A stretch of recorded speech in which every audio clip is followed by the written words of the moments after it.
On January 19th, towards the crack of dawn, a coterie of security personnel under the cover of the Velvet Dark raided the home of George Kasumba in Chakonda Ward, Nebisasa Sub-County in Chotera District.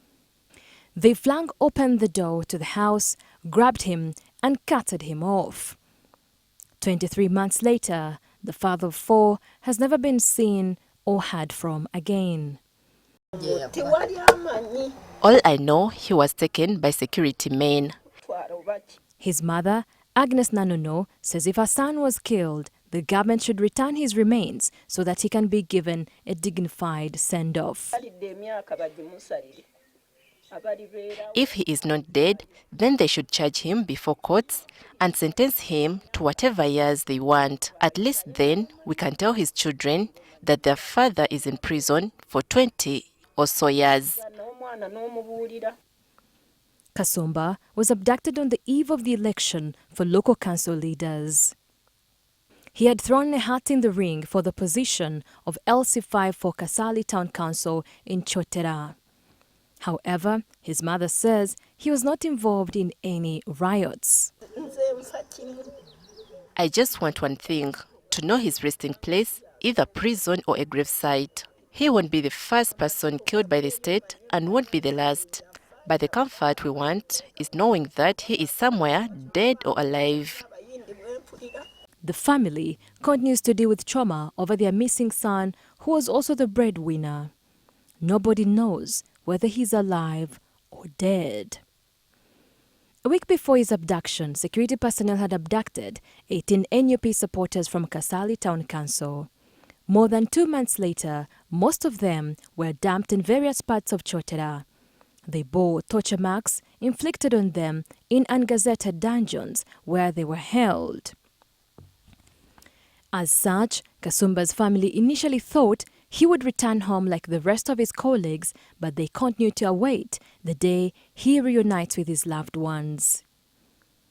His relatives, who spoke anonymously for fear of reprisal, revealed that they have been warned by people claiming to work for the government to desist from speaking to the media, which could elicit dire consequences.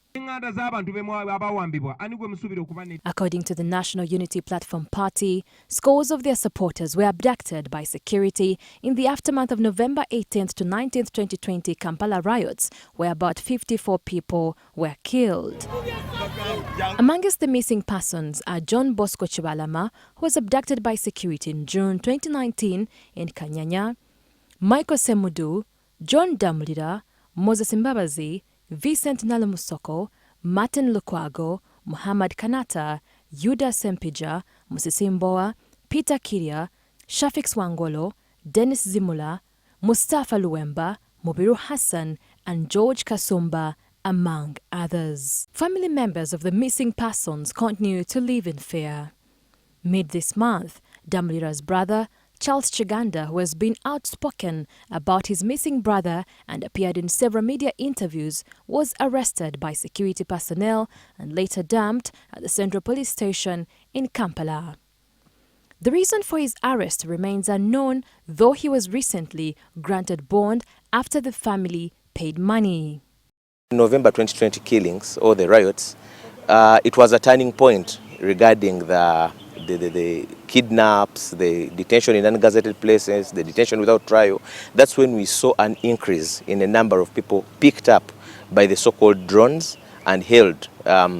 So many of the people who are picked up under those circumstances, somewhere have fortunately been produced in court, military courts, and remanded. Of course, we know that that is an abuse in itself, because trying civilians in military courts ordinarily shouldn't be something that we take pride of, especially we have a constitutional court ruling to that effect. But many were held up in detention without trial for months. Many times we would go to court, apply for habeas corpus, then after a while they either dump them along the road or release them without charge, or charge them, military courts and remand. Many of them are still on remand, or some are still on remand. Some are facing those criminal charges, those who have been lucky to get bail. Little progress has been made in terms of ensuring access to justice for the families of those who lost their lives all for one reason or the other suffered damage or harm. The demands have been made against the state repeatedly, calling for investigations into those events, and of course the necessity for a report to be made public by government out of their investigations. There is an outstanding demand that the perpetrators of those killings be held accountable. There is still an outstanding demand for remedies in favor of those people's families who either lost their loved ones or had their family members being harmed. Establishing the whereabouts of the missing persons has specifically proved difficult for family members because the command structure of who sanctioned or carried out the abduction of civilians remains blurred. During the reign of terror under Amin and Obote, the army and security outfits that operated through loose command structures wielded immense powers and by impulse determined the fate of hundreds kidnapped.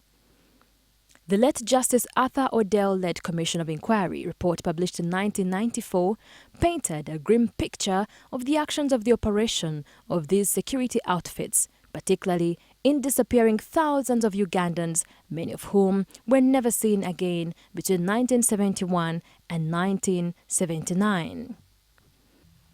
In Uganda's political parlance, the word disappearance is a euphemism for civilians taken by security operatives without disclosed offense, taken to an unknown location, and without certainty about their return. Often, 1994 Commission report noted that the army and police denied involvement in the disappearance of persons. According to the report, and I quote, once such denials were made, perpetrators of abuses could not be brought to justice because you cannot punish offences in the commission of which you have publicly denied. The report reads in part, the official denials therefore provided protection to the violators of human rights. Livingstone Sewanyana, the executive director of the NGO Foundation for Human Rights Initiative, says a law was passed under Amin stating a time frame within which relatives should forget about their relative. In Amin's time, there was a decree passed in 1974 called the Missing Persons Decree.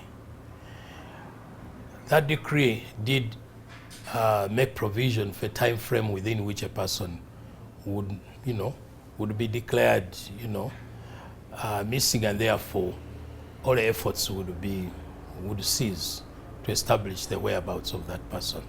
That decree was repealed. So at the moment, we do not have such a legal framework for any person who goes missing. The assumption is that Uganda then sought to be a democratic state, and as such, the state became responsible for every individual, every citizen. He says government must account for its citizens. There have been cases where some family members have approached us and we have filed habeas corpus applications calling upon the state to produce these people, but we have not yet yielded results. So it remains a blot on Uganda's human rights record. Today, there are about a dozen security agencies carved out of police and the army, the notable ones being CMI, Joint Anti-Terrorism Task Force JAT, Internal Security Organization ISO, Special Forces Command SFC, Directorate of Crime Intelligence, among others. However, their command structure remains opaque. For instance, as anxiety over kidnapping of civilians deepened last year and this year, between August and September, police often feigned ignorance on the matter. The victims' relatives often accuse police of shirking their responsibility to investigate whenever a case of missing person was reported. At various press conferences, the police and army spokespersons respectively have denied knowledge of the whereabouts of the missing persons. Human rights lawyer George Musisi says the state owes a duty of care to its citizens and will be held accountable in regard to the missing persons. There are those who are still missing. In fact, many times we even think that if you are produced, however shabby what would be, at least your relatives can go and look at you in Chitalia. You have the degree of responsibility that where you can be traced from. But sadly, many have not been traced. A couple of people have not been traced. Either they were held up or they were killed. But at least their families have not got the closure. They have not got the